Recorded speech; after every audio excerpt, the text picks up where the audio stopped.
Boa noite a todos. O meu nome é Hugo Goulart de Oliveira, eu sou professor da Faculdade de Medicina da Universidade Federal do Rio Grande do Sul e também sou chefe da Unidade de Endoscopia Respiratória do Hospital de Clínicas de Porto Alegre.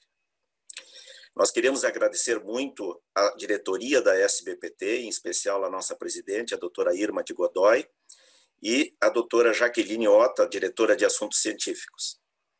Esse evento ele acontece pelo apoio dos nossos patrocinadores da SBPT, o Grupo Axé, Boehringer Ingelheim, Chiesi, Glenmark, Janssen, Sanofi e Vertex.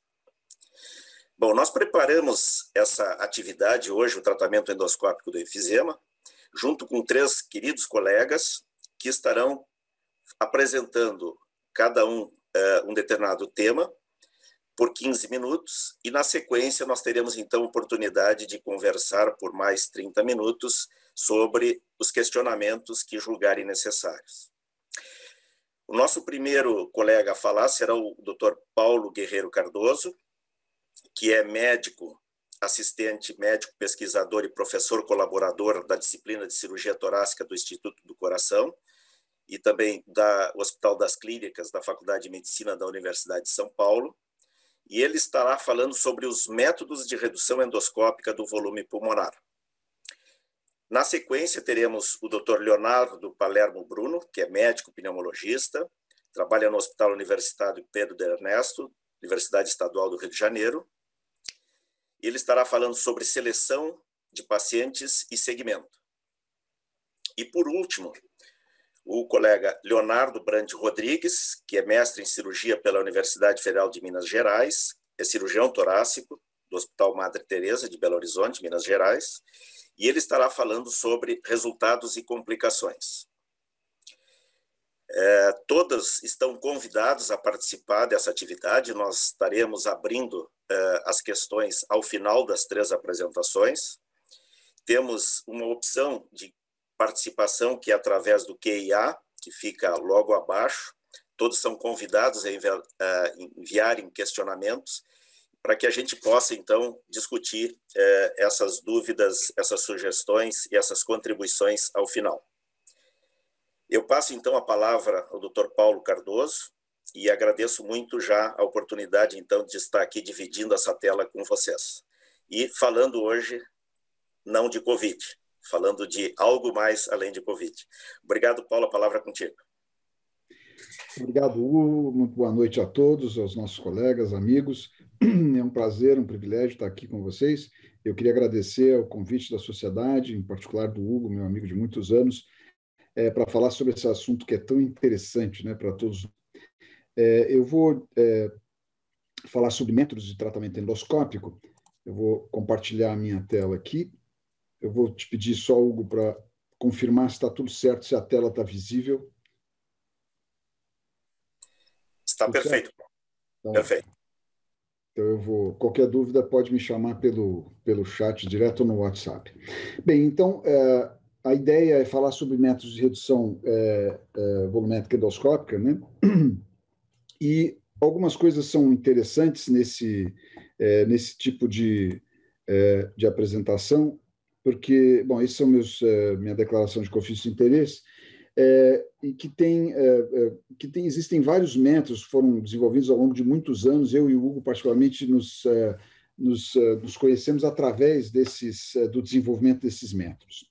O que nós sabemos hoje da redução volumétrica é que o objetivo é a redução da hiperinsuflação, né, com melhora mecânica e aumento da capacidade de exercício nos pacientes. E os métodos endoscópicos que estão investigados são as válvulas, eu vou falar um pouquinho sobre elas, sobre os tipos de válvula, o bypass das vias aéreas, que é para a gente fazer um homogêneo, os coils, a redução endoscópica por vapor endobrônquico e os adesivos fibrínicos.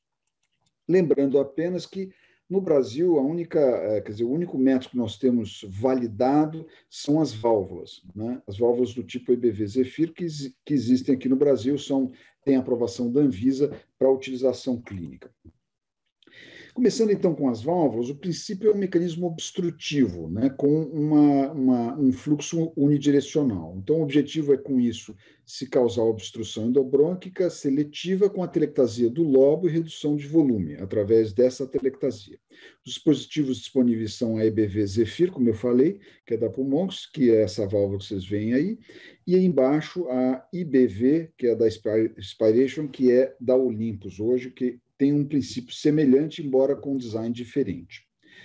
As válvulas EBV Zephyr, e os meus colegas vão falar sobre isso em detalhe mais adiante, requer um procedimento que deve ser feito com avaliação da ventilação colateral quando indicado nesses pacientes. Isso se faz através de um equipamento de mensuração da ventilação colateral, e que a gente vai explicar logo mais como é que funciona. Existem 4 tipos de válvula, 2 diâmetros externos, um de 5,5 milímetros e outros de 4 milímetros, e a extensão dessas válvulas é que varia. Então, essas válvulas vêm prontas, a gente apenas as carrega nos deliveries, né, e introduz através do canal de trabalho de um endoscópio terapêutico, que deve ter 2,8 milímetros de canal. Esse aqui é um breve vídeo de como nós fazemos aqui no INCOR. Nós utilizamos usualmente máscara laríngea para os pacientes, é bem mais fácil, inclusive, de passar o aparelho e tudo, e é rápido, né? Eis aqui o posicionamento da máscara laríngea. Eu vou adiantar um pouquinho o vídeo, apenas pelo bem do tempo. Aqui é o teste do catéter de mensuração da ventilação colateral, o Chartes, que tem um balão na ponta. O catéter é passado inicialmente na área-alvo pelo canal de trabalho e, através dali, avançado até o brônquio que nós queremos ocluir, o brônquio lobar. E aí, uma vez feita a oclusão, nós vamos ler esse fluxo e pressão nesse equipamento, que tem um display digital, e o fluxo se vê em cima e a pressão embaixo.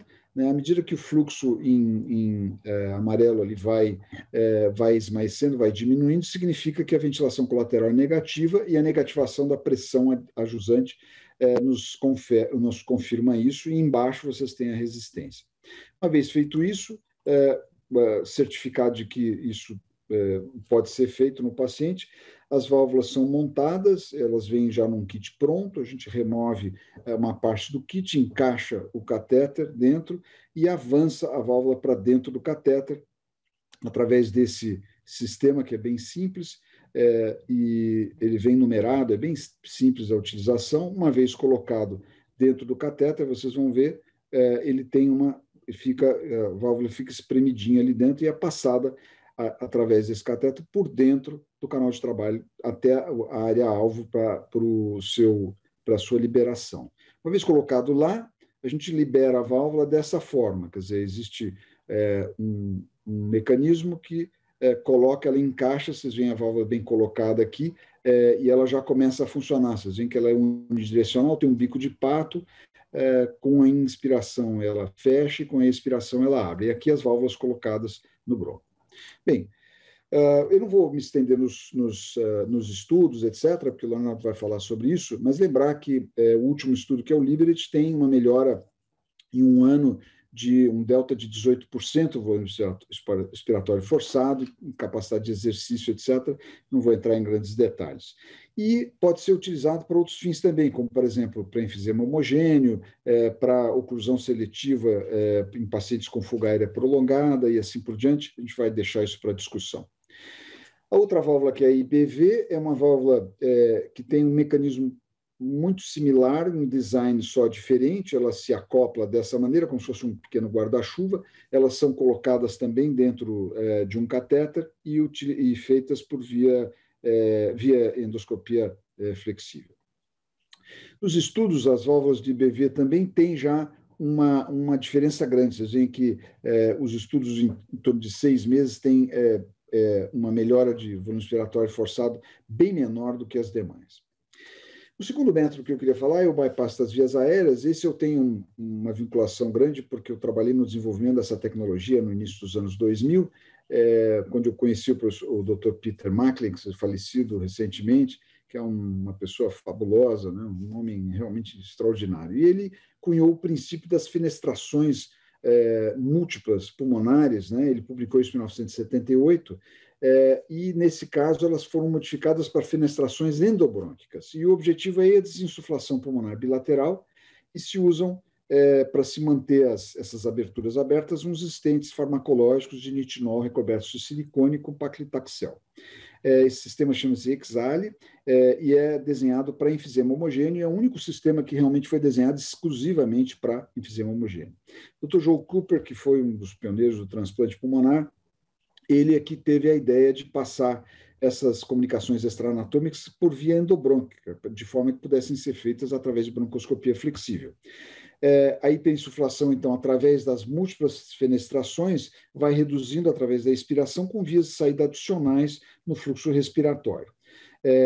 A engenharia que envolve esse procedimento é uma engenharia bem completa e complexa, que envolve um microtransdutor de Doppler, onde a gente pode avaliar o fluxo sanguíneo no local na via endobrônquica, um catéter que contém uma agulha e um dilatador acoplados, e um segundo catéter que expande esse estente de nitinol com silicone, que vocês veem aqui à direita embaixo, e que vai manter essas fenestrações abertas.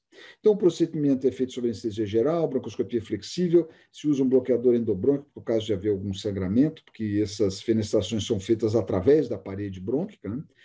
Se identificam as áreas silenciosas com Doppler e a punção, dilatação e colocação de estentes. E aqui vocês veem à direita esse vídeo que é bem instrutivo e que mostra a progressão do endoscópio, a avaliação, a passagem da sonda Doppler, né, com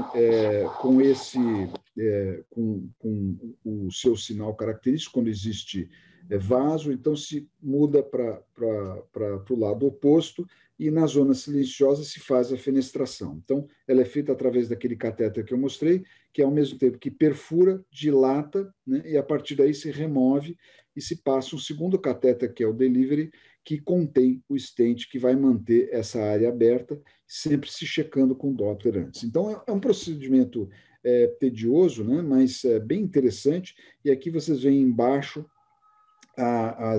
os stents colocados, eles são bem pequenos, né, tem em torno de 5 milímetros, e aqui é um deles colocados cerca de uma semana depois, e esse mesmo stent 6 meses depois, como ele fica. Esses estudos foram muito interessantes, mas o estudo final, que foi o EASE Trial, que foi publicado em 2011, nós publicamos esse estudo e mostrou que a duração dessas fenestrações era muito curta. Então, o paciente não sustentava esse benefício por muito tempo. E essa tecnologia acabou sendo descontinuada por conta de problemas regulatórios e de patentes com o uso de paclitaxel, que é uma droga citotóxica que se usa para quimioterápico, se usa para justamente diminuir a reação inflamatória local. Então, infelizmente, essa tecnologia não chegou a ser comercializada, e esperamos que um dia ela seja ressuscitada, porque ela é muito interessante, eu trabalhei muito tempo com isso, é realmente uma tecnologia muito boa. Os coils, que são um outro princípio, é a tração parenquimatosa por via endobrônquica. Então, esses coils são introduzidos pelo endoscópio através de um delivery também, e eles reduzem o volume através de tração mecânica dos brônquios. Eles têm essa memória, são coils de nitilol de diversos comprimentos, e eles são necessários para se obter algum tipo de redução volumétrica. Esse sistema é um sistema não bloqueador, né? E o sistema patenteado, que é o RIP-Neo Coil System, parece que recentemente, o Hugo vai comentar isso certamente na discussão, também foi descontinuado por alguns problemas não só não regulatórios, como resultados, etc. Esses são os coils, eles são colocados, eles independem da ventilação colateral, é sempre bom que se lembre, né? Não induzem a atelectasia, causam tração parenquimatosa, requerem fluoroscopia, e as áreas-alvo são geralmente na transição córtico-medular, como vocês veem aqui. E aqui são necessários 10 a 14 coils, é bem complexo o procedimento, e esse aqui é o resultado, e eles causam um processo inflamatório pela tração no local. Eu não vou entrar em detalhe com os resultados e vamos passar, então, para o vapor, que eu acho que é importante. Essa é uma tecnologia mais recente, que é a administração endobrônquica de vapor d'água aquecido. E ele causa uma retração pós-inflamatória no lobo tratado e não requer dispositivo. Então, ele utiliza esse bloqueio com um catéter e, através desse catéter, se introduz seletivamente no brônquio essa quantidade de vapor que é calculada num software dedicado, chamado IP3, que eles têm, que é bem interessante, calcula pela quantidade de tecido e densidade de tecido, né? Então, o software calcula, te diz quanto é que acerta isso no aparelho ele é utilizado. Infelizmente, ele não é validado no Brasil. Esse sistema causa oclusão seletiva e se usa geralmente nos lobos superiores, com 10 calorias por grama de tecido. Se vocês quiserem depois, a apresentação vai ficar à disposição. Esse site do YouTube embaixo tem o filmezinho de como é que funciona e tal, que é bem interessante. O que é interessante aqui é que realmente 10 calorias por grama, no segundo estudo, foi o que realmente consolidou essa tecnologia. Vocês veem alguns resultados aqui nas tomografias. Esse é um estudo randomizado de 12 meses, que é o Step Up, que eu vou apenas mencionar e lembrar que o delta de volume respiratório forçado chegou a 12% em 12 meses, o que é muito bom. A gente sabe que acima de 5% esses pacientes têm já uma resposta clínica significativa. E, por fim, o adesivo fibrínico, cuja obstrução segmentar é o princípio básico. É um hidrogel, um polímero, ele causa um remodelamento pós-inflamatório, não requer dispositivo, mas, no entanto, ele é um procedimento obstrutivo, então ele causa uma reação inflamatória local importante. Ele começou a se publicar sobre isso ainda em 2001, nós vamos para a discussão também, e hoje ele foi adquirido recentemente pela empresa que fabrica as válvulas em estudos específicos para redução de ventilação colateral. Então, existem vários estudos prospectivos não controlados, eu também não vou entrar em muito detalhe para que nós não percamos muito tempo. Então, o grande problema é que a morbidade foi muito alta nesse estudo randomizado, 95 pacientes, e que foi terminado também por problemas não regulatórios. Então, isso, na verdade, não tem recomendação para uso atual e a tecnologia, como eu disse, foi adquirida pela Pulmonx para estudos de ventilação colateral. Então, eu termino com esse algoritmo que eu acho que é interessante, feito no grupo de Heidelberg, em 2017, e eu recomendo a vocês. Ele é bem interessante, ele é bem prático, e diz o que a gente deve fazer, né? Dentro dos diversos cenários de enfisema, seja homogêneo, heterogêneo, etc., com as tecnologias que nós temos hoje, lembrando que eu deixei em vermelho aqui embaixo, que os coils não estão sendo fabricados mais pela informação mais recente que nós temos. Bom, com isso, eu concluo que os dispositivos múltiplos, existem vários procedimentos, as características são inerentes a cada procedimento, com resultados diferentes. Os problemas são que a eficácia, geralmente, desses estudos se estudam até 6 meses. O importante é ter pelo menos 1 ano, né, de acompanhamento para esses estudos, e o único que tem isso com bons resultados são as válvulas hoje. E a questão de segurança e o melhor perfil de utilização, como eu falei, provavelmente fica nas válvulas unidirecionais mesmo. Queria agradecer mais uma vez a gentileza do convite e aguardo, então, a nossa discussão. Muito obrigado. Sempre que eu assisto o Paulo falando, eu me sinto num congresso internacional. Ele tem uma habilidade de dar um conteúdo enorme num tempo tão exíguo. Muito obrigado, Paulo. Passamos, então, agora ao Dr. Leonardo Palermo Bruno, que vai nos falar, então, sobre quais são os pacientes que merecem atenção e uma dedicação maior para esse tipo de tecnologia e também como seguir esses pacientes. Obrigado, Paulo, pelo convite, ou por ter aceito o nosso convite. Leonardo.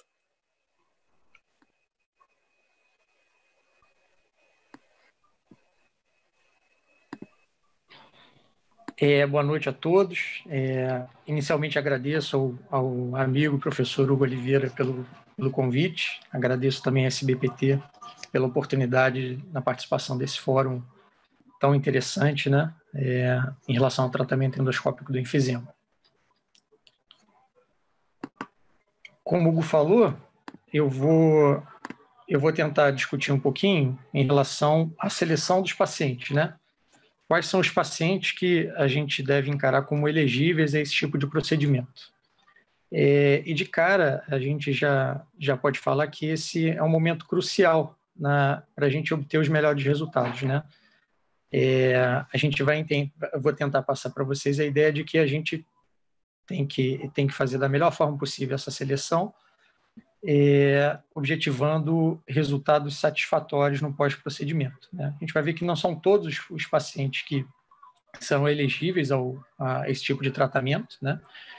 E é importante que a gente utilize critérios objetivos, né, baseado em história, dados de prova de função respiratória, dados de imagem, tomografia computadorizada, associado à avaliação, principalmente a avaliação com softwares específicos, né, que a gente consiga estimar a dimensão desse enfisema, a importância, o impacto clínico disso, né?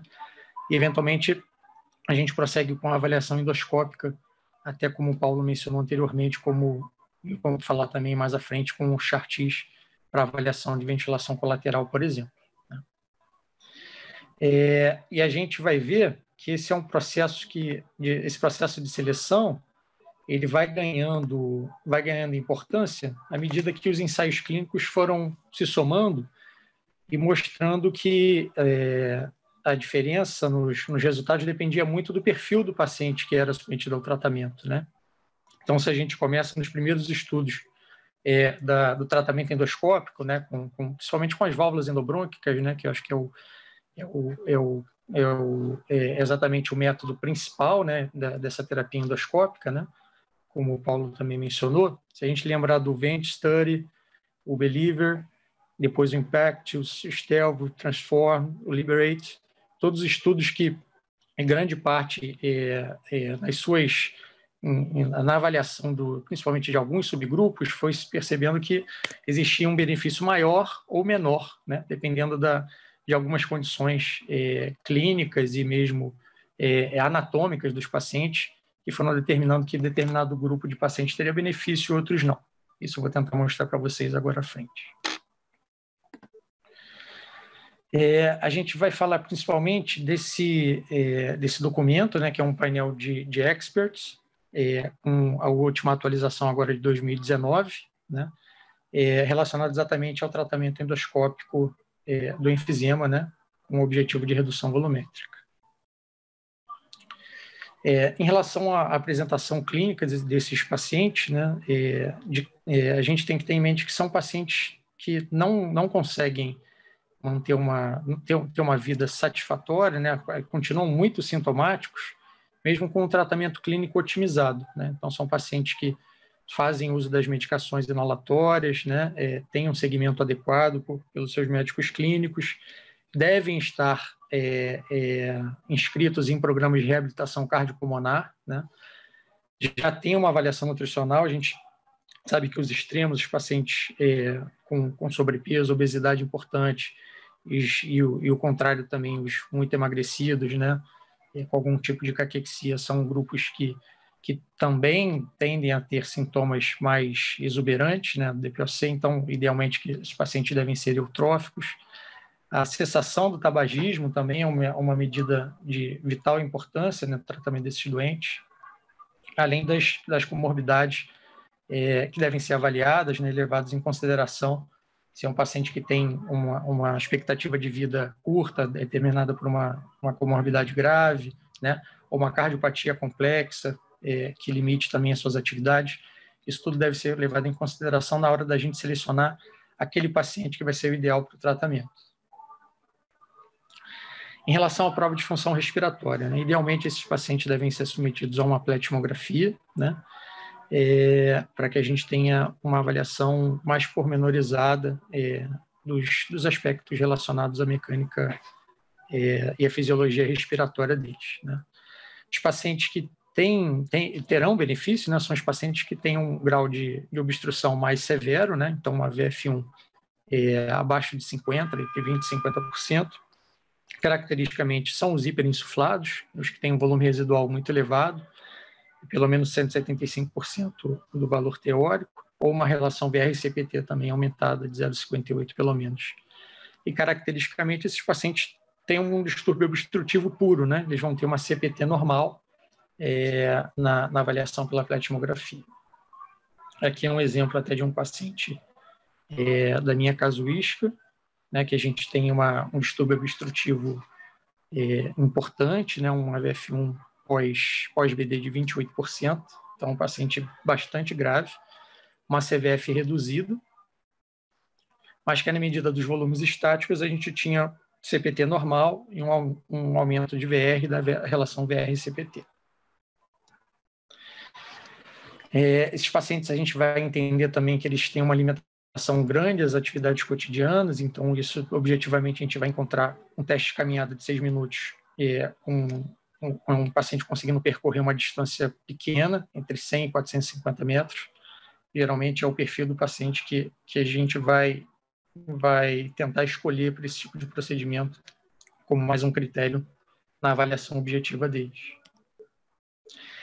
Um ecocardiograma pré-procedimento também é importante, em especial para a gente observar a questão da hipertensão pulmonar, né?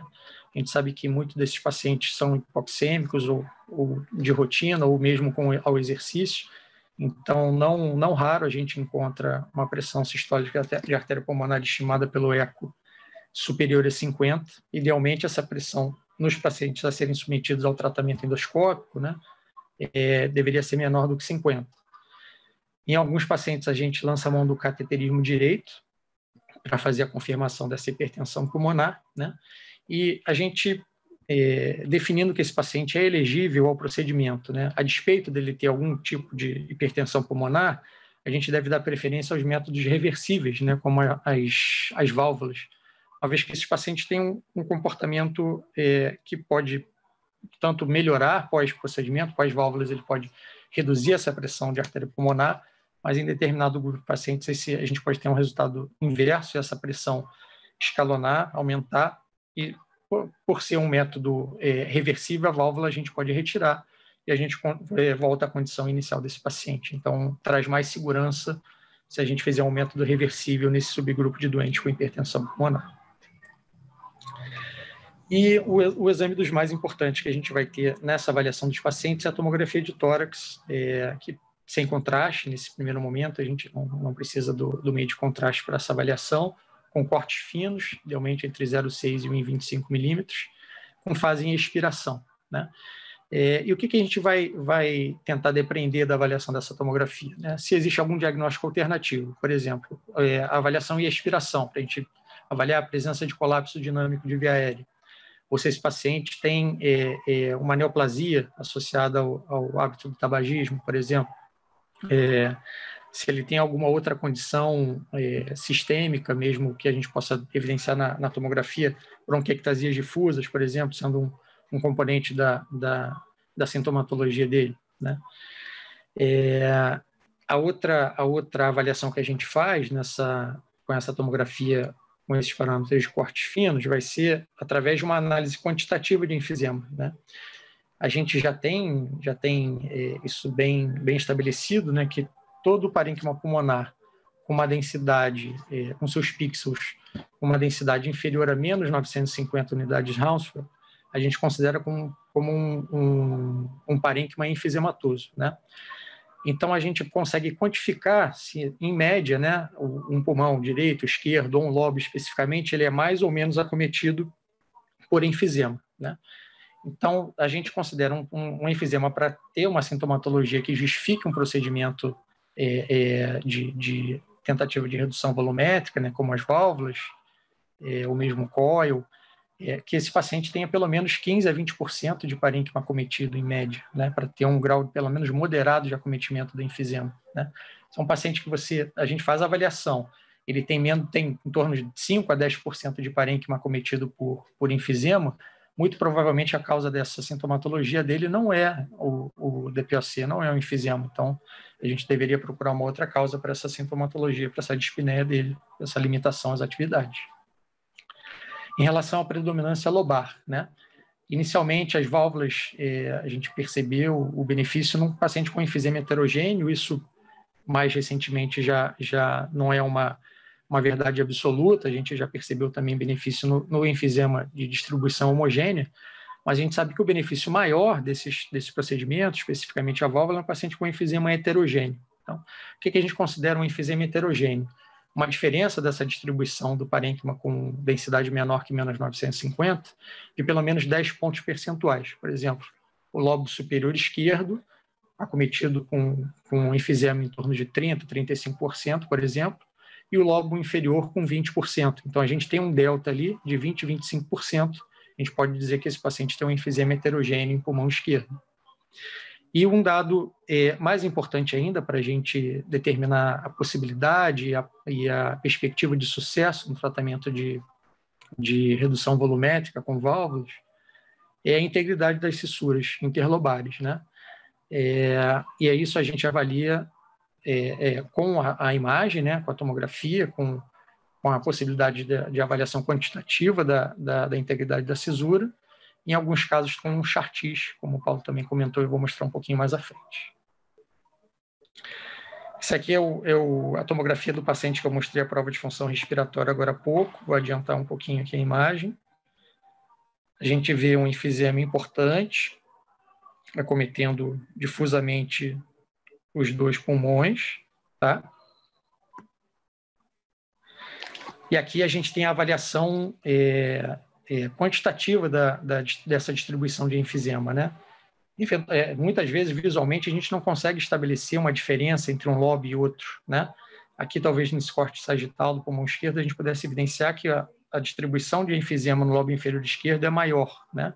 Mas quando a gente tem o dado objetivo, quantitativo, né, que ele consegue demonstrar que a distribuição de enfisema com um pixel menor que menos 950, ela é mais acentuada de fato no lobo inferior esquerdo, 43%, com 24% no lobo superior. Então, aqui a gente caracteriza uma distribuição heterogênea do enfisema. E à direita a gente vê uma distribuição mais homogênea. Então, de cara, a gente já percebe que o lobo mais doente é o lobo inferior esquerdo. Então, esse é o dado importante que a gente tem que ter em mente na avaliação desse paciente. E aí a gente parte para a avaliação das fissuras, né? Para a gente entender se esse paciente é um candidato real à tentativa de uma oclusão lobar e produção de atelectasia, né? Então, nessa avaliação quantitativa, também com software dedicado, aqui especificamente é o software Vida, né? A gente vê tudo que está representado na cor azul é cisura completa, e o que está representado na cor verde é cisura incompleta. Então, a gente percebe que a cisura oblíqua aqui, ela tem praticamente completa, tem uma pequena falha aqui nessa região. A cisura horizontal e a oblíqua direita já tem uma falha maior. Então, isso vai ser muito importante na definição desse tratamento. A gente sabe que uma fissura com 95% ou mais dela completa, a gente pode partir para o tratamento endoscópico, né, pela colocação de válvulas, que a gente tem uma grande possibilidade de produzir oclusão lobar e atelectasia, e esse paciente tem um ganho real na redução volumétrica. Já o paciente que tem uma fissura entre 80% e 95%, né, a gente vai lançar mão de um segundo procedimento, que é o chartis, né, que é esse dispositivo dotado de um balão na sua extremidade, né, e na ponta ele funciona como um transdutor de fluxo e pressão. O racional é que a gente, ao ocluir a entrada de um lobo, a gente não permite a entrada de ar pela via anatômica usual, né? Então, a tendência desse lobo é ele esvaziar. Então, objetivamente, o fluxo vai progressivamente cair se a gente não tiver uma via alternativa que alimente esse lobo, né? Já se o paciente tiver uma ventilação colateral positiva, né? Ou seja, existe a comunicação através das fissuras entre dois lobos, a despeito da gente fazer a oclusão mecânica com um balão, a gente nunca vai alcançar uma redução de fluxo sustentada como a gente tem na ventilação colateral negativa. Aqui é um exemplo prático também de um paciente nosso, né, que depois de 5 minutos e 40 segundos, né, com o balão na entrada do lobo, a gente vai vendo progressivamente uma queda dos fluxos, né, caracterizando uma ventilação colateral negativa. Aqui é aquele mesmo paciente, depois da colocação das válvulas, né, 3 meses pós colocação das válvulas, A gente selecionou o paciente adequadamente, era um paciente com enfisema heterogêneo, predomínio em lobo inferior esquerdo, com uma cisura completa, tinha mais de 96% naquela cisura oblíqua esquerda de cisura completa. E aqui a gente vê a telectasia completa do lobo inferior esquerdo. E esse resultado se mantinha 2 anos e meio pós-procedimento. Né? A gente vê o lobo inferior esquerdo completamente atelectasiado. Esse paciente teve ganho funcional e de melhora de qualidade de vida. Mas e na situação que a gente não tem, que a gente acaba sendo surpreendido, ou que a gente encontra uma ventilação colateral positiva, né? Como nesse caso, que a gente vê que os fluxos são mantidos, né? A gente está ocluindo o lobo com aquele catéter e o balão na ponta, mas os fluxos não mudam, né? Os fluxos não caem. Ou seja, existe uma alimentação daquele lobo através da cissura. O que a gente faz nessa situação? Então, a gente tem que lançar mão dos outros métodos que não dependem de uma cissura completa, como os coils, o vapor,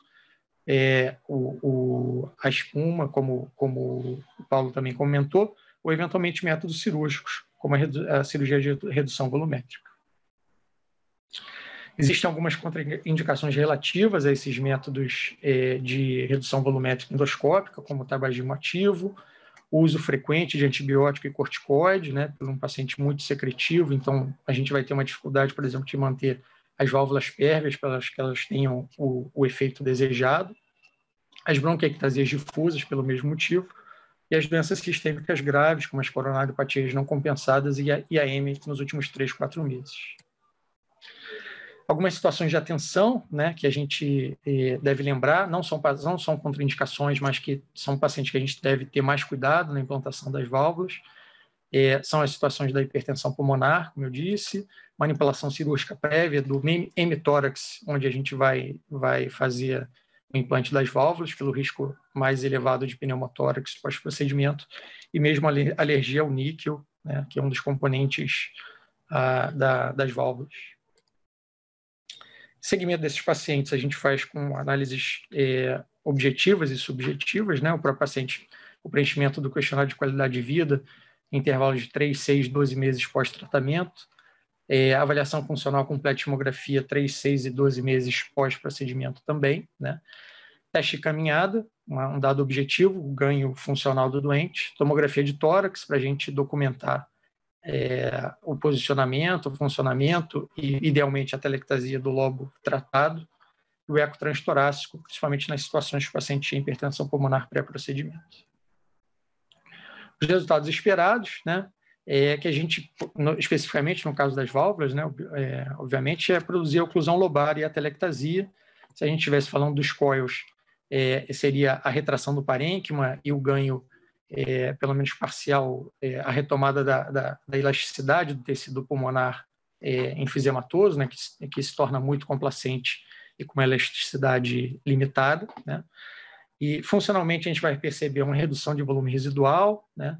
Caracteristicamente que a gente, os endpoints primários ou secundários da maioria dos estudos é que se consiga pelo menos uma redução de 350 ml do lobo tratado, um aumento de VF1, também os estudos estimam em torno de 10% a 15%, sendo algo significativo, maior tolerância às atividades físicas, melhora da qualidade de vida, e a gente já percebe, já tem alguns estudos e análises de subgrupos que perceberam, ainda não foi desenhado um estudo exatamente para que a gente tenha essa avaliação, mas já se percebe que em determinado subgrupo de doentes, né, igualmente graves, quando a gente divide os que tiveram um tratamento efetivo, ou seja, produziu-se a oclusão lobar e a telectasia, comparado com os doentes de mesma gravidade, em que não foi produzida a oclusão lobar ou a telectasia, o grupo que teve a telectasia teve uma sobrevida maior do que esse subgrupo sem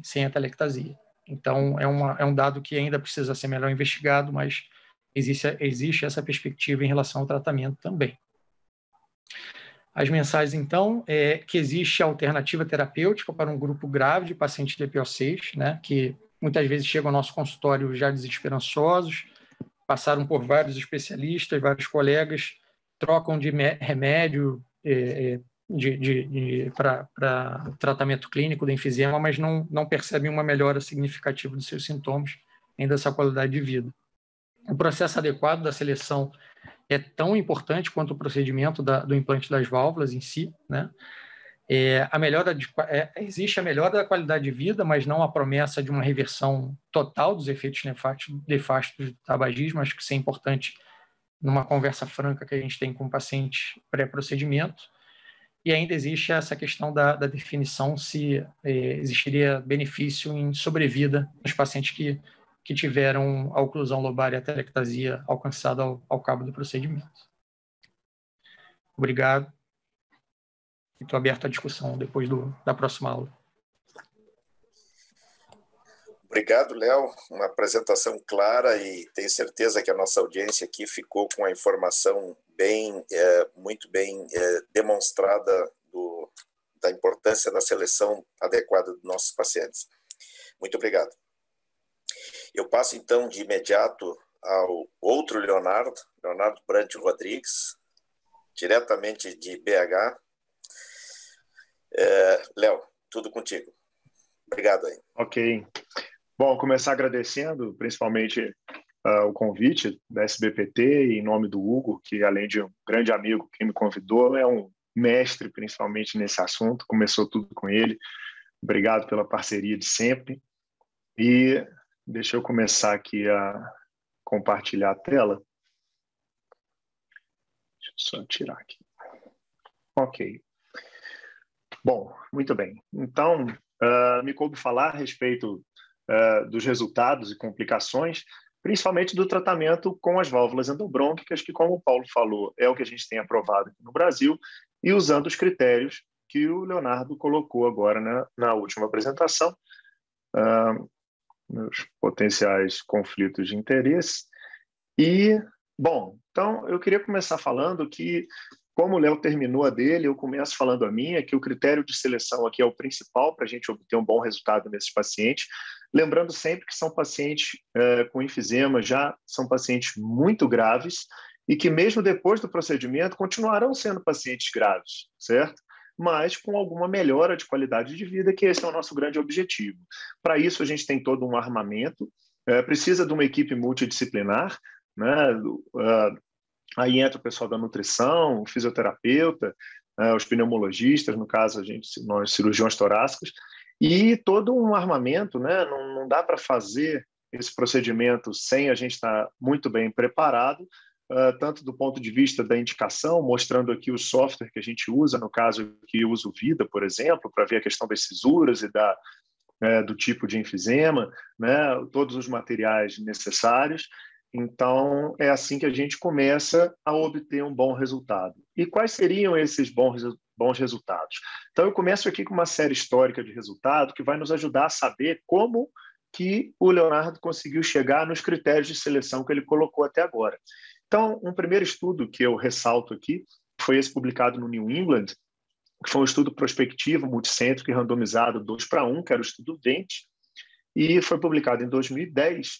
Ele já nos coloca aqui, eram resultados em até 6 meses de acompanhamento, né, que o desfecho primário era em relação à alteração do VF1, e ele comparava o grupo da válvula com o grupo controle, mostrando que havia benefício tanto de melhora do VF1 quanto do teste de caminhada, né, sempre comparando um grupo com o outro inicialmente,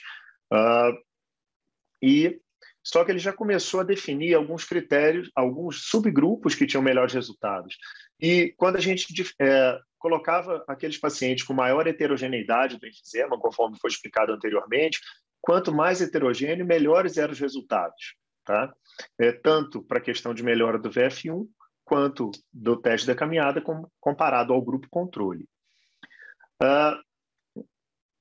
Aqui, mostrando essa tabela que eu mostrei, esse gráfico em números, né, comprovando essa questão de quanto maior a heterogeneidade, melhor o resultado, com significância estatística, ao ponto que os enfisemas homogêneos, né, de menor heterogeneidade, tinham resultados piores. E aqui já se via a questão da completude da fissura, com os mesmos resultados, quanto mais completa, melhores os resultados entre o grupo controle das válvulas. Muito bem. Um próximo trabalho que eu vou colocar aqui é o Stelvio, que foi publicado em 2015. E esse trabalho ele começou a colocar a questão da ausência da ventilação colateral entre os pacientes tratados.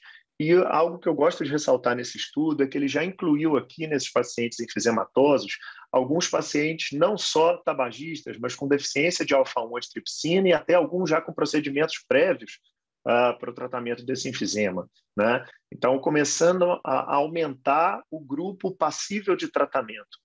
E os resultados foram bastante semelhantes quando comparado os dois grupos, é um N pequeno de pacientes.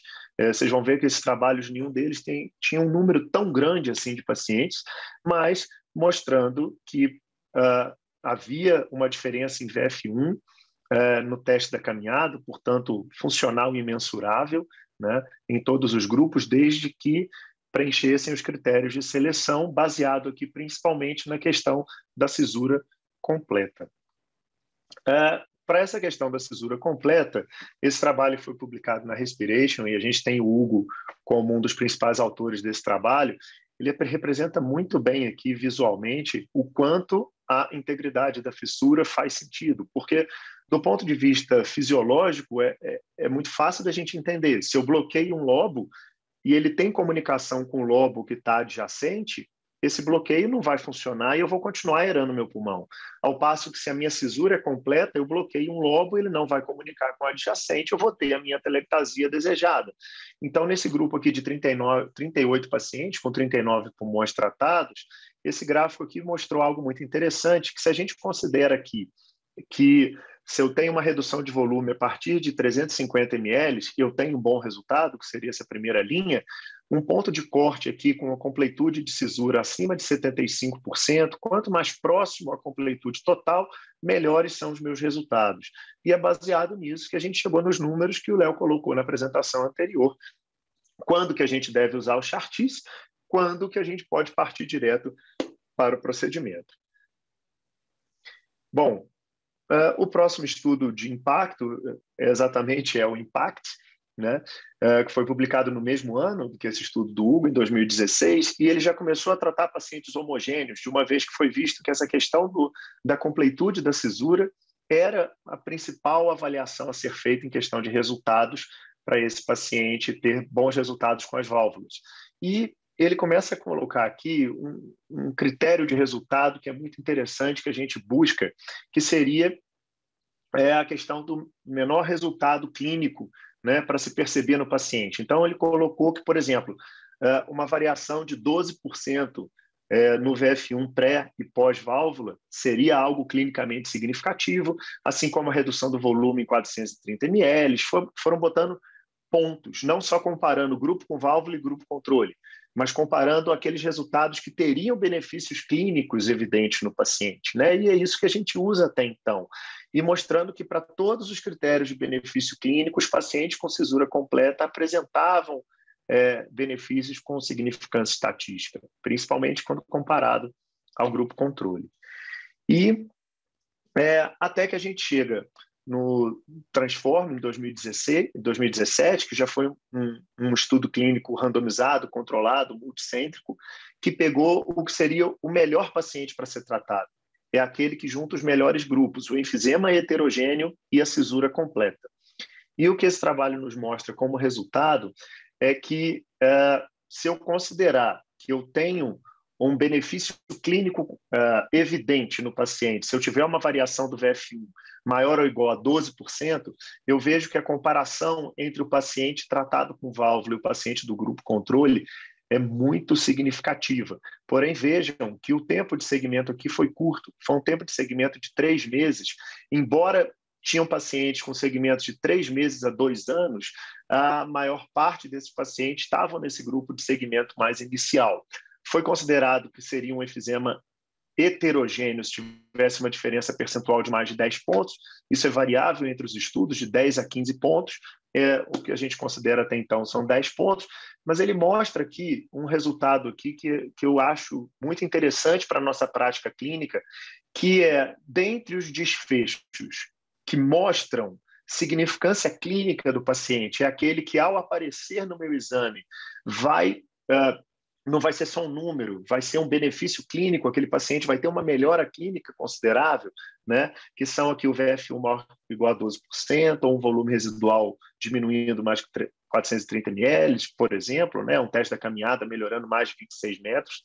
Então, ele mostra que 77% dos pacientes da população de intenção do estudo tinham pelo menos o benefício em um desses critérios. Então, qualquer um deles mostrava um benefício clínico evidente. Então, um grupo muito grande de pacientes tinha algum tipo de benefício, mesmo que não fossem todos.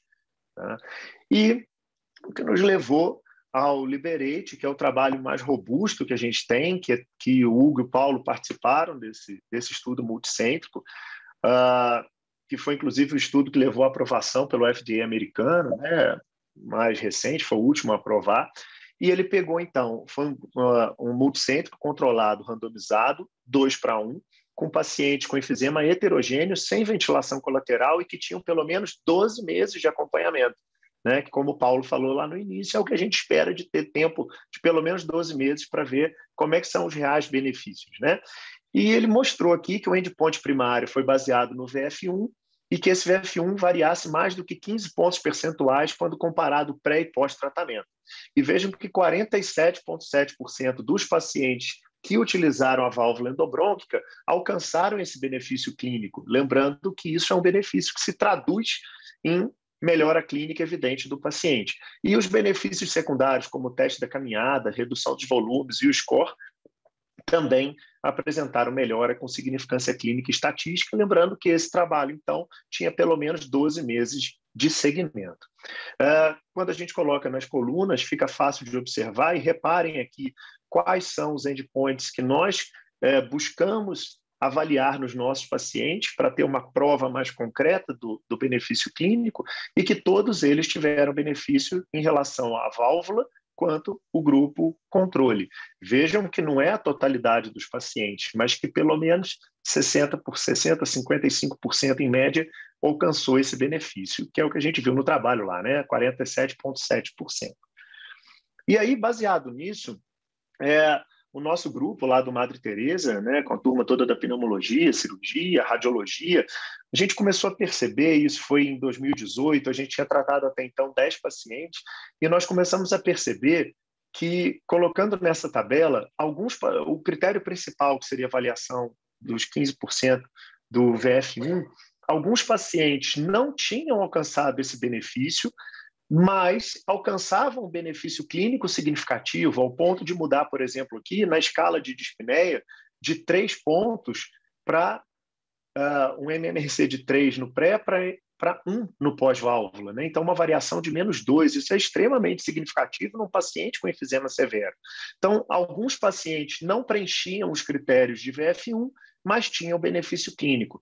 E, baseado nisso, a gente foi ver se teriam outras formas de se avaliar, então, como esse paciente viria a se beneficiar. Então, veja que os pacientes eles tinham variação significativa do VF1, embora não seja a maioria deles, não tinham uma variação tão grande no volume residual quando mensurado da forma convencional, mas a gente tentou ver, então, assim, será que dá para avaliar esse paciente com uma melhora clínica de outra forma?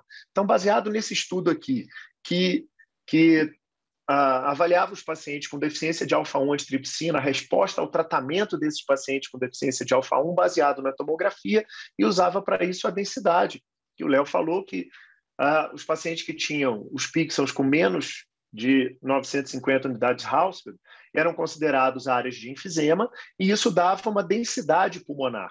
E essa densidade a gente consegue medir, o ponto aqui que está em vermelho de todo o pulmão, somado, vai nos dar nesse gráfico aqui, a maior densidade de enfisema. E o objetivo no pós-tratamento seria reduzir esse gráfico em vermelho, mostrando que eu teria maior área de parênquima pulmonar não enfisematosa. Então, nós fizemos um trabalho com esses 10 pacientes, esse trabalho inicial, mostrando aqui nesses tipos diferentes de gráfico que eles tinham variação dessa densidade de enfisema ao ser colocada a válvula, e também havia uma diminuição do índice de dispneia. Então, eles tinham uma melhora clínica dessa dispneia. E, no trabalho estatístico, a gente conseguiu mostrar que era uma tendência equivalente de progressão quando a gente conseguia melhorar ou reduzir essa densidade do enfisema, consequentemente, eu tinha uma melhora clínica de dispneia, então sendo mais um item para a gente avaliar nesses pacientes como resultado. E agora, para chegar na parte final, onde eu vou falar das complicações, eu vou usar esse caso clínico que é bem emblemático, é um caso nosso do serviço, que ele vai mostrar tanto a questão de resultados quanto a questão de complicações.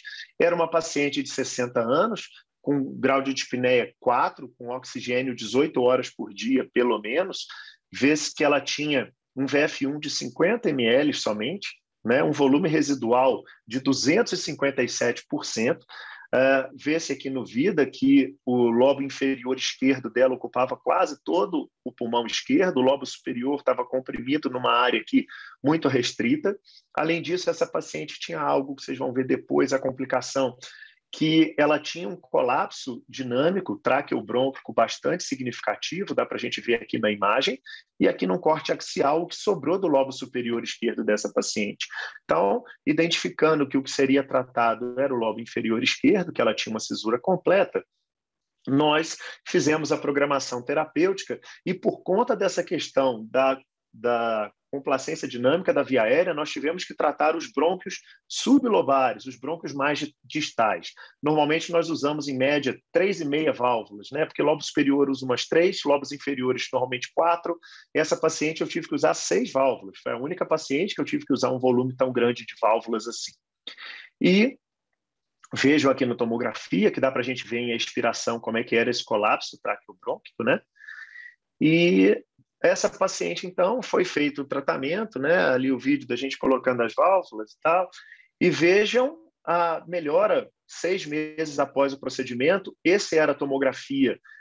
Veja todo o lobo inferior e o superior, o que representava. Nesse corte aqui, 6 meses após, o lobo superior virou esse lobo que vocês estão vendo aqui. Veja que não teve uma telectasia completa do lobo inferior, nem sempre a gente consegue esse resultado.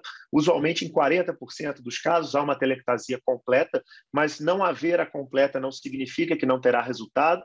Vejo aqui nas provas que o VF1 dessa paciente teve uma melhora de 133% e uma redução, né, de volume pulmonar total de quase 1 litro. Né? Então, ela teve um rendimento muito bom e, clinicamente, essa paciente ficou muito bem.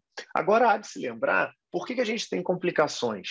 Quando o meu objetivo, ao instalar as válvulas, é causar uma atelectasia de um lobo. Eu causando a atelectasia desse lobo, eu vou causar uma pressão muito negativa naquela cavidade torácica.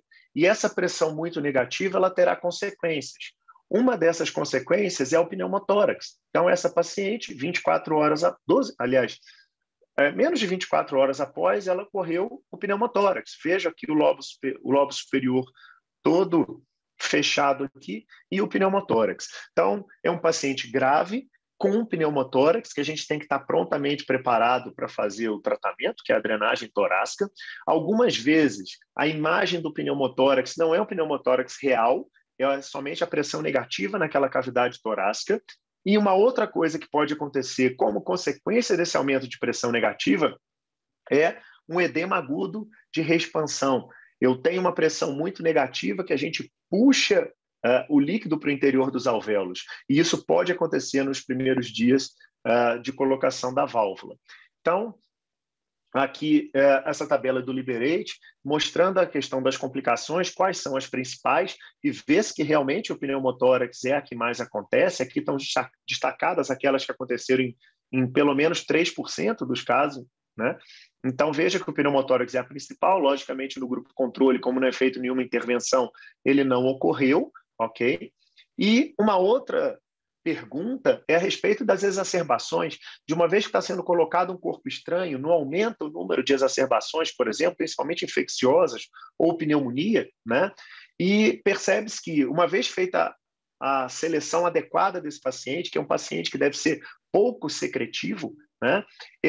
Vemos que realmente os resultados não são tão diferentes entre o grupo das válvulas e o grupo controle, principalmente quando a gente vê mais a longo prazo, né? Inicialmente, nos primeiros 2 meses, pode acontecer alguma exacerbação, principalmente naqueles que têm uma prova broncodilatadora positiva, isso pode exacerbar, mas que com o passar do tempo isso tende a reduzir, e vejam que não fica significativa a questão da exacerbação, ok?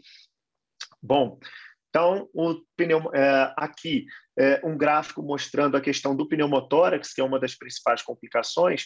Vejam que nos primeiros 3 dias é onde ocorre a maioria dos pneumotórax. Alguns deles podem ser tratados somente com observação, como eu falei. Boa parte devem ser colocados os drenos. Em alguns casos pode ser necessário a retirada temporária da válvula. Mas que a maioria deles acontece nos primeiros 3 dias. É por esse motivo que o nosso grupo mantém o paciente internado nos primeiros 3 dias. É um paciente que ele é tratado na enfermaria, ele não vai para a UTI, né? Mas ele fica 3 dias, os primeiros dias em repouso, para evitar essa questão das complicações. Quanto mais você coloca o pulmão para funcionar, maior a pressão negativa que você vai fazer, maior o risco das complicações acontecerem.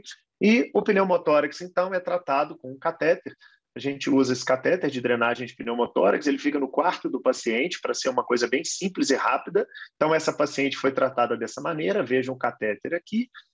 Aqui um exemplo de outro paciente que também fez pneumotórax, tinha uma aderência pulmonar superior, fez um pneumotórax mais inferior, e essa é outra causa da aderência do pneumotórax. O pulmão aderido, quando ele expande, ele pode romper e fazer um pneumotórax, certo?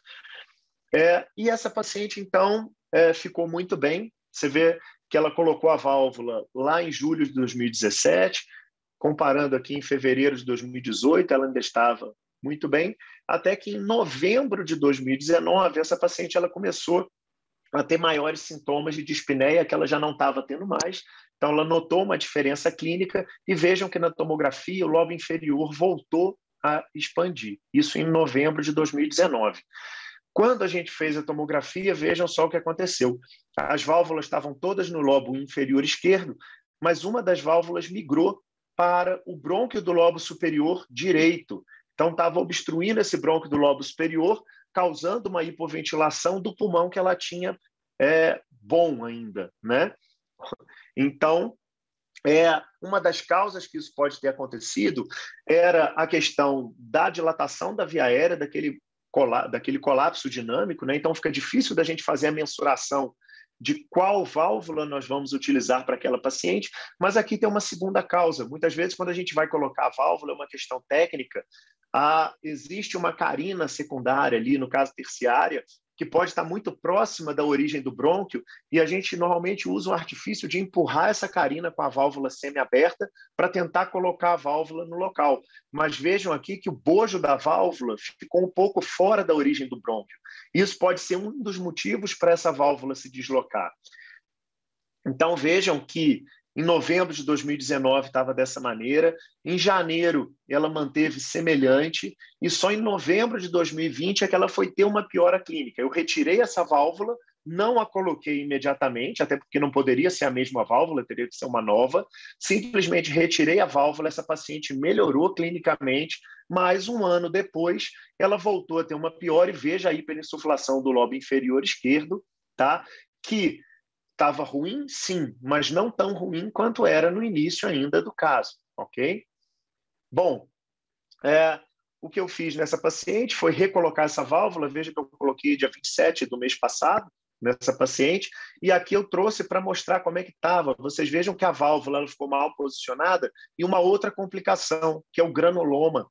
Uma vez que essa válvula não fique bem posicionada, ela fica olhando, vamos dizer, para a parede brônquica, causando um atrito e podendo formar esses granulomas de corpo estranho, né? Então, aqui eu peguei o exemplo de uma paciente que conseguiu ter excelentes benefícios, mas que apresentou vários tipos de complicação. Eu achei bastante ilustrativo esse caso. E eu queria deixar como uma mensagem final, e usando os dados desse trabalho que a gente fez, que até então a gente tinha esses primeiros 10 pacientes, que por mais que seja um procedimento que não vai trazer melhora para todo mundo, que não vai estar indicado para todos os pacientes, quando bem indicado e quando bem conduzido, um percentual significativo dos pacientes, que chega até 70% em alguns estudos, vai ter um benefício clínico, como nos nossos pacientes, que você pegar um paciente com índice de dispneia MMRC4 e transformar em 0. Essa paciente nossa aqui, ela voltou a trabalhar normalmente, né? Mesmo que não tenha essa variação tão grande, uma variação de 1 grau no índice para esses pacientes que são tão graves já é um resultado extremamente significativo, e veja que boa parte deles, quando bem selecionado, alcançam esses resultados. Bom, gente, é o que eu tinha para passar aqui para vocês, e agora estou pronto junto com o restante da turma para discussão. Muito obrigado, Léo. Foram 3 apresentações maravilhosas aí. Eu acho que nós conseguimos dar uma boa ideia para a plateia, e essa apresentação que ficará gravada, em termos de esclarecimento, acho que foi muito bom. Nós temos ainda 10 minutos ali até o nosso término, e eu fiz uma compilação aqui dos questionamentos que me chegaram, e eu vou colocar de uma maneira mais condensada, lembrando que esse é um procedimento que hoje tem aprovação pelo GOLD com evidência grau A, e também lembrando a importância da característica multidisciplinar muito bem representada aqui. Nós temos 2 clínicos e 2 cirurgiões, e eu vou passar então o primeiro ponto que foi colocado aqui nessas apresentações. Vou pedir para o Paulo fazer um comentário que é sobre o possível resgate que o tratamento endoscópico possa fazer também para a cirurgia redutora. E eu acho que é uma colocação muito interessante, porque hoje nós temos um método endoscópico praticamente no mundo, e especialmente aqui no Brasil, e que é uma opção para pacientes que têm ventilação colateral interlobar negativa. Então, aqueles pacientes que têm ventilação positiva são pacientes candidatos à cirurgia redutora. Eu gostaria que o Paulo desse um comentário sobre isso. Eu vou pedir para todos fazer um comentário relativamente rápido para a gente poder condensar aqui as colocações. Então, a questão da ventilação colateral é um fator limitante, na verdade, né, para o tratamento com válvulas. E a gente sabe que ventilação colateral positiva ela não leva à redução volumétrica significativa e, obviamente, não tem um benefício grande. Nós temos alguns pacientes, todos nós temos, né? Eu tenho pelo menos uns 3 pacientes que não desinsuflaram e ficaram muito bem, né? E melhoraram muito a sua capacidade de exercício e tal. Então, eu acho também a gente tem que levar à luz dessas coisas. A cirurgia redutora, ela é uma solução, eu diria, no paciente que não que você trata com válvula e que ele não reduz, né, o volume, não chega a ter uma redução volumétrica lobar importante, o resultado é muito bom. E tem uma coisa interessante, né, o que eu acho que a gente tem que lembrar, é que por mais que não se desinsufle, ele diminui, ele tem uma redução da hiperdistensão alveolar, que é um grande problema, que é um processo inflamatório crônico, em cima de um processo inflamatório crônico, que é o DPOC. Então, é muito interessante como esses pacientes ficam melhores, né, com o tempo, embora eles tenham ainda uma limitação, né? Então, eu tenho alguns pacientes assim que a gente já acompanha há 3, 4, 5 anos. Aqueles que perdem muita função e ficam muito limitados, a cirurgia redutora é uma solução muito boa para esses pacientes, lembrando que se você fizer isso um pouco mais para frente, o paciente vai estar melhor, né, do que estava antes, né? Ele está menos inflamado no pulmão. É impressionante como eles vão bem na cirurgia, sobretudo hoje que a gente faz por vídeo, né? Fiz agora recentemente num paciente que não desinsuflou, o resultado é muito bom. Hugo, eu queria somar como comentário, né, como resposta a essa pergunta, que assim, depois que veio a publicação do NetTrial, né, há um tempo atrás já, que ficou-se, né, no nosso meio assim, como resultado ruim da cirurgia redutora para esses pacientes ficaram órfãos de tratamento. Quando a gente veio com essa questão das válvulas, voltou-se a questionar se esses pacientes não deveriam ser tratados, não deveriam ser reabordados, e a válvula, por ser minimamente invasiva, começou a trazer esses pacientes novamente para um tipo de terapêutica, e o que levanta a luz até mesmo para a cirurgia redutora, que os resultados atuais já são bem melhores do que os que foram mostrados no NET, os tipos de cirurgia que nós temos a fazer hoje em dia, bem menos agressivas, trazem melhores resultados e, sobretudo, o critério de seleção, que a gente foi definindo cada vez mais detalhadamente para poder fazer a válvula, e também fala desses critérios para a cirurgia. São critérios diferentes, mas esses pacientes, existe um nicho que ele vai ter tratamento, que não seja para todos, mas um grupo específico, ele deve ser avaliado e deve ser oferecido tratamento. Acho que isso é uma vantagem da válvula, e a questão traz a cirurgia de volta, né, como foi o questionamento. Eu acho que é isso aí, exatamente. Muito obrigado aí pelas colocações de vocês. A Mayra Calil nos pergunta aqui sobre a questão do uso da válvula para fístula. E para a gente não deixar de falar a palavra Covid hoje, Covid. Esse é certamente um problema que nós acabamos enfrentando no nosso dia a dia, aí, quem está atendendo Covid, e tem muitos pacientes com cavidades, com fístulas de alto débito, fístulas periféricas.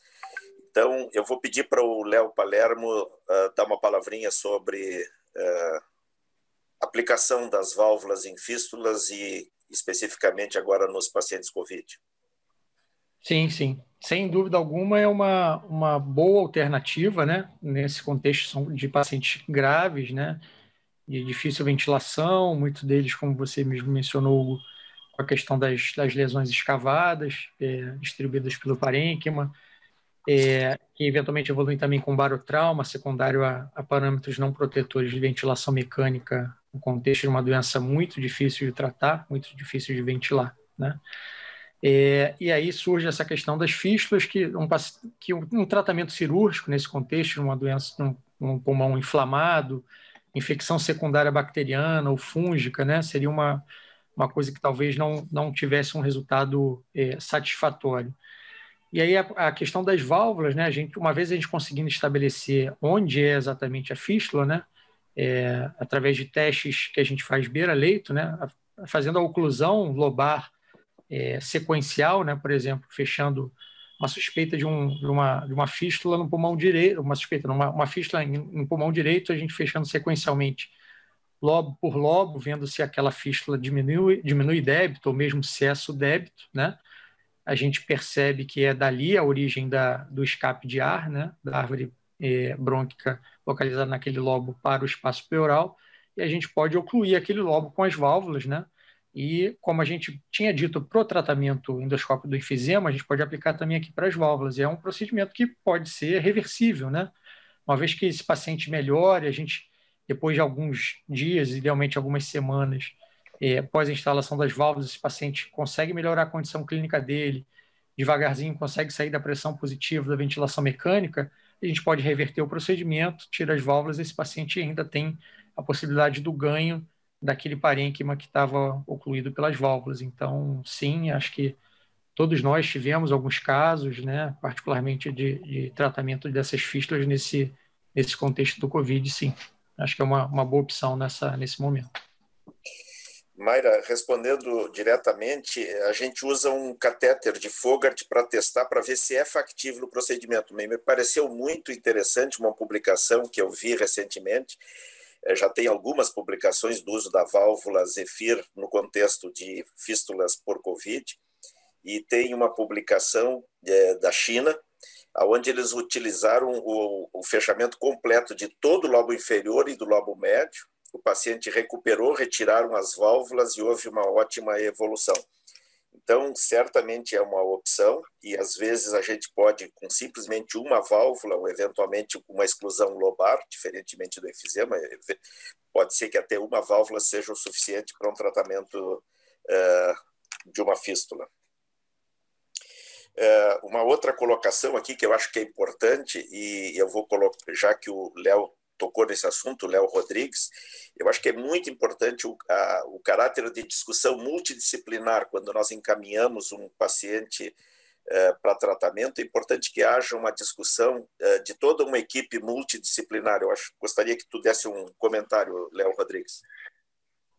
Eu acho isso, eu acho que é o ponto principal, porque quando você vai ver, até no GOLD mesmo, quando tem a indicação para a válvula, passa primeiro assim, você tem que ter todo o tratamento medicamentoso otimizado, o paciente tem que estar no programa de reabilitação, ele tem que estar fazendo a sua fisioterapia respiratória, e se com tudo isso não der certo, aí é que ele vai para a válvula. E não significa que a válvula vai substituir o que estava até ali. Ela vai se somar àquele ponto. E algo interessante que, infelizmente, a gente presenciou nesse último ano da Covid é que os pacientes pararam de fazer a reabilitação, a fisioterapia, né? Eles colocaram a válvula, tudo bem, viam muito bem, pararam de fazer a reabilitação e passaram a voltar a ter uma piora funcional, porque a gente precisa utilizar ao máximo aquele pulmão do paciente, que a gente lembrou aqui. O fato de tratar com válvula, ele não vai ganhar um pulmão novo, ele continua sendo um pulmão doente, que tem que ser utilizado ao máximo, a musculatura tem que ser utilizada ao máximo, para isso ele tem que estar bem nutrido, para isso ele tem que estar bem otimizado do ponto de vista medicamentoso, né? Então, o multidisciplinar, eu acho que tem um papel fundamental. No momento inicial da válvula, seja o pneumologista ou o cirurgião que colocou, se você evolui com pneumotórax, a drenagem imediata, né? Toda a equipe, durante o período de internação, saber quais as possíveis complicações desse paciente. Então, o multidisciplinar, eu acho que sem isso é impossível tratar. Então, começa por aí. A válvula é além disso. Bom, nós estamos chegando exatamente agora às 21h15. Eu vou agradecer muito a participação de todos vocês, os nossos colegas, com um comentário que é o seguinte: eu acho que é muito importante, além da participação multidisciplinar, a discussão. Nós mesmo aqui, seguido, estamos discutindo os casos, discutindo as nossas dificuldades. Recentemente, eu e o Paulo estamos organizando aí uma reunião com Heidelberg, com Groningen, com Áustria. Então, existe uma rede internacional e aqui interna também, nós seguido estamos discutindo as nossas dificuldades.